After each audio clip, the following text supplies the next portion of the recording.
Entonces, al final, un agente ya vemos que va a ser, pues sí, que nos va a provocar alguna, bueno, aquí dice que con su ausencia o su presencia, y es cierto porque hay algunos agentes que nos van a ayudar como protección, ¿sí? Entonces, si no están, pues evidentemente pues, nos enfermaríamos, ¿no? Y algunos que no deberían de estar, pero están, entonces nos van a provocar alguna enfermedad, ¿sí? Entonces, ya sea que estén o no estén, nos pueden provocar una enfermedad, ¿sí? Entonces, esos elementos no precisamente no siempre van a ser virus, parásitos, bacterias, etcétera, ¿no? No solamente van a ser esos, o sea, porque esos son agentes biológicos, como lo menciona aquí, sino que también podemos tener algunos agentes físicos. Entre esos nos dan los ejemplos de las armas cortopunzantes, cortocontundentes, punzantes, o sea, todo eso, ¿no? Eh, Pueden ser algunos químicos, como ya se menciona aquí en los venenos, ¿verdad? Los venenos no son precisamente de origen biológico, ¿no? Sino que pueden ser de origen pues químico, no más por la unión de diferentes compuestos que al final van a resultar en un veneno el cual es tóxico para nosotros y nos puede llegar a matar incluso, ¿no?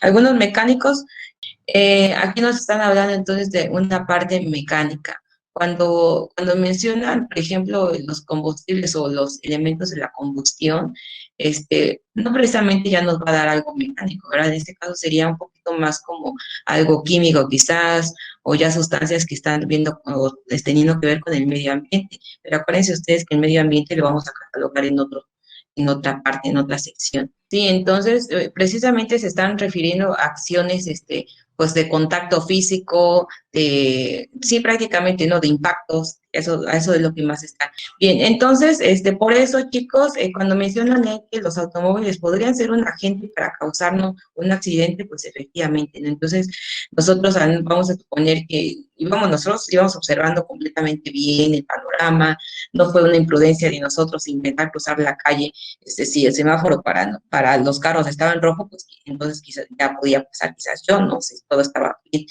pero resulta que alguien por ahí se pasó el semáforo y entonces con su vehículo impacta a una persona, ¿no? Ya sea a mí, a alguien, ¿no? Entonces a una persona que iba pasando en la calle, y entonces la impacta, ¿no? Este es un agente mecánico, ¿no? En ese caso, pues la cinemática del trauma, el hecho de golpearlo, de generar un golpe, una contusión, y contusión es el término que vamos a usar para definir o para tener idea de lo que significa un golpe, no para decir, es que tiene un golpe en la mano, o tiene una mancha en la mano, o tiene, sí, o sea, recibió algún golpe, ¿no? Usamos la palabra contusión. Entonces, tenemos una contusión, en este caso mecánica, pues sería por un agente. El agente en este caso precisamente sería el automóvil, ¿no? Entonces nos está ocasionando una enfermedad con su presencia, ¿no? Con su presencia. En este caso no sería por una ausencia, sino por una presencia. Y aquí es solo un ejemplo, ¿no? Puede haber más. O sea, si el automóvil, como agente nos puede causar una enfermedad, entonces, transpólenlo a otro tipo o a otro ejemplo mecánico. Sí, ya vimos que un automóvil nos puede provocar una enfermedad, ¿no? ¿Qué lesión? Una fractura, un esguince, una luxación, una herida penetrante, o nos puede ocasionar muchas cosas, ¿no? Cuando nos referimos a armas cortopunzantes, entonces nos habla de un arma que ya sea cortopunzante, punzante nada más, etcétera. Entonces, por ejemplo, un desarmador, chicos, puede llegar a ser un arma punzante, ¿sí? Cuando estas personas, están en una riña, vamos a suponer, y por allí tirado, o vamos a suponer, sí, hay uno de estos, pues agarran lo que sea para estar atacando al otro individuo, por ejemplo, cuando son situaciones de asaltos, de robos, o simple, ajá, entonces agarran lo que hay a la mano para defenderse, ¿no? Entonces, entre esos o sea, pueden agarrar casi cualquier cosa como un objeto punzante, siempre y cuando ese sea capaz de penetrar alguna parte de nuestro cuerpo. En este caso, casi siempre la parte que trata cuando son riñas y todo eso, pues es el abdomen, ¿no? Siempre tratan de penetrar el abdomen. Entonces, los que tienen puntas se consideran entonces punzantes, ¿no? Entonces, lo que les comentaba, un desarmador, pues puede ser un objeto punzante, ¿no? O sea, puede provocar una herida punzante, ¿no? O sea, con un orificio de entrada. Un ejemplo de un cortopunzante o un punzocortante, que así los podemos denominar también. Entonces, por ejemplo, la aguja de una jeringa, puede ser las puntas de una tijera, porque esos no solamente pican o punzan, sino que además van cortando conforme van entrando. ¿Sí? Entonces, pues esa es la función que hace el cuchillo precisamente. Tiene una punta y tiene una parte que va a cortar, ¿sí? Entonces está haciendo dos tipos de lesiones en un solo movimiento, ¿no? Aunque y otros pues simplemente crean el orificio sin ya estar cortando alguna otra parte de nuestro cuerpo.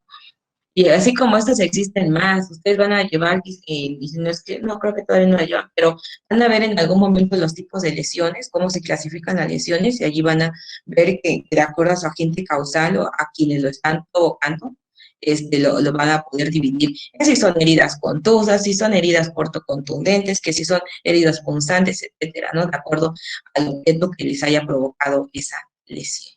En cuanto a los químicos, chicos, de todos los compuestos químicos ingeridos, o sea, que no son, o sea, no son medicamentos, o incluso los medicamentos a dosis inapropiadas, o cuando no están indicados para ningún tratamiento y simplemente se ingieren, pueden provocarnos alguna enfermedad. Entonces, estos agentes químicos, pues tenemos los compuestos que podemos usar como pesticidas, bueno, como por ejemplo, como pesticida, como algunos ¿cómo se llama? Pues productos para limpieza, ¿no? E incluso esto del cloro, pues también, si nosotros nos ingerimos algo de eso, pues evidentemente nos vamos a intoxicar, va a ser un agente químico que nos va a provocar una enfermedad, ¿no? Ya sea una quemadura en las vías respiratorias o en las vías digestivas primero, en los conductos digestivos primero, y después otro tipo de alteración o de enfermedad cuando se empieza a distribuir, a absorber y distribuir por medio de la sangre a nuestros sistemas, ¿sí? Entonces cualquier producto de limpieza ingerido, cualquier lo que comenta su compañera, su compañero, los venenos que son para, ya sea para ratas, hormigas, cucarachas, algunas otras sustancias, vamos a poner cosas de cosméticos, ¿no? Algunas cremas, algunos perfumes, o sea, esas cosas son para uso externo, pero si nosotros lo vamos a ingerir, evidentemente esos van a actuar entonces como agentes, venenosos, o perdón, como agentes químicos, ¿no? Y el grado de lesión o de enfermedad que vamos a tener, pues va a depender de las características de esa sustancia, de ese compuesto, ¿no? Entonces, anteriormente, por ejemplo, esto de la plastilina, chicos, la plastilina, pues podríamos decir, ay, o sea, ¿y a poco va a ser un veneno o algo, ¿no? Pero sigue siendo un compuesto químico, ¿no? Entonces, anteriormente pasaba mucho que los niños chiquitos, o pues como entre sus actividades manuales, siempre está el uso de plastilina para estar desarrollando esta de la motricidad fina, la motricidad, bueno, los diferentes tipos de motricidad, ¿no?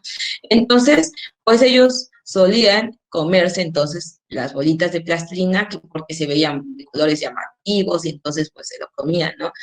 Actualmente, y bueno, terminaban pues con un cierto tipo de intoxicación, ¿no? Actualmente muchas de las plastilinas que están en el mercado ya no son o han reducido bastante sus componentes tóxicos para que en caso de que alguno de los niños ingiera alguna de esas, pues algunas partecitas de él, no le genere en realidad tanto daño o simplemente ya no le genere daño. O sea, sí, quizás le pueda provocar alguna diarrea, pero sea muy leve y ya X, o sea, no lo va a intoxicar, no le va a provocar un grado de envenenamiento, ¿no? O simplemente no le pase nada, eso va a seguir su trayecto y al final pues va a salir junto con las excretas o con las evacuaciones que tenga ella.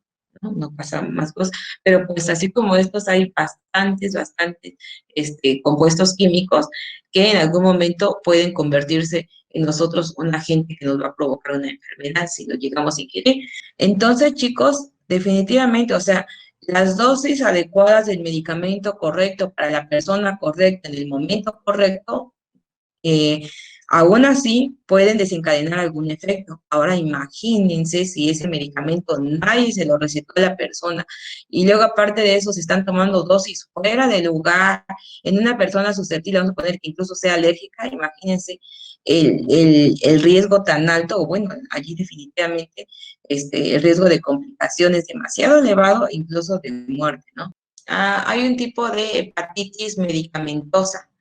Hepatitis medicamentosa, que sí, al estar consumiendo bastantes medicamentos nos puede provocar cierto tipo de lesión, pero noten una, bueno, ustedes todavía no están muy metidos en este mundo, pero hay diferencias entre cirrosis hepática y hepatitis medicamentosa, ¿no? Entonces, la cirrosis siempre va a ser como un estado terminal, puede ser por una hepatitis o puede ser por alguna otra lesión en el hígado, ¿no? Y que su punto final o el final de todo ello, la cirrosis. La cirrosis ya está más caracterizada por cambios macroscópicos en el hígado.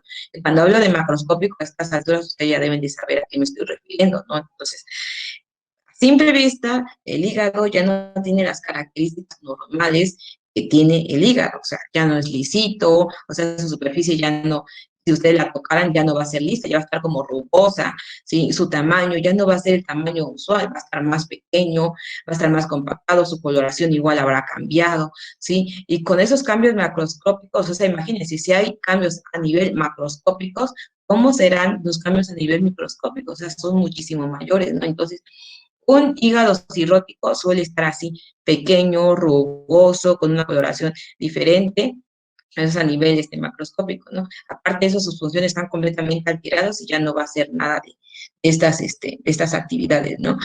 Pero no todos llegan a ese nivel, o sea, hay algún tipo de hepatitis fulminante, que, o sea, simplemente el hígado empieza a reaccionar a qué, pues no, o sea, puede ser a diferentes sustancias, ¿no? Pero empieza a funcionar mal, mal, mal, mal, y termina con la vida de la persona a muy corto plazo. ¿Sí? ¿Qué pasó? Pues simple puede ser que los anticuerpos estaban como demasiado activos, o puede ser una enfermedad autoinmune. Las enfermedades autoinmunes, los anticuerpos nos atacan a nosotros, a nuestros propios órganos o sistemas sin ninguna razón aparente, ¿no? Entonces, lo que tú comentas de cirrosis, de una cirrosis, podría ser, pero en realidad en lugar de cirrosis habría sido quizás más una hepatitis medicamentosa si es que vieron que esa persona solía consumir muchísimos medicamentos, porque depende de la dosis. El hígado por lo general es capaz de estar eliminando bastante, bueno, ciertos tipos de medicamentos cuando se dan a dosis apropiadas, aunque sea por mucho tiempo, pero es capaz de hacerlo. Pero si era una persona de este tipo ¿cómo se llama? Que no consumía tantos medicamentos, pues entonces sería raro que hubiese muerto por una cirrosis ocasionada por una hepatitis medicamentosa. Pero les digo, hay tantas y tantas enfermedades que entre las inmunes, por ejemplo, que son las que todavía no se pueden explicar al 100% de cuál es su mecanismo exacto, pueden provocar algún tipo de cirrosis, ¿sí? Y no necesariamente tiene que ser por alcohol. El alcohol es una de las tantas, eh, de las tantas, ¿cómo se llama? Causas que nos provocan cirrosis, pero no es la única. Y entonces, ¿pudo haber tenido otro tipo de cirrosis? Sí. ¿Cuál? ¿Quién sabe? Habría que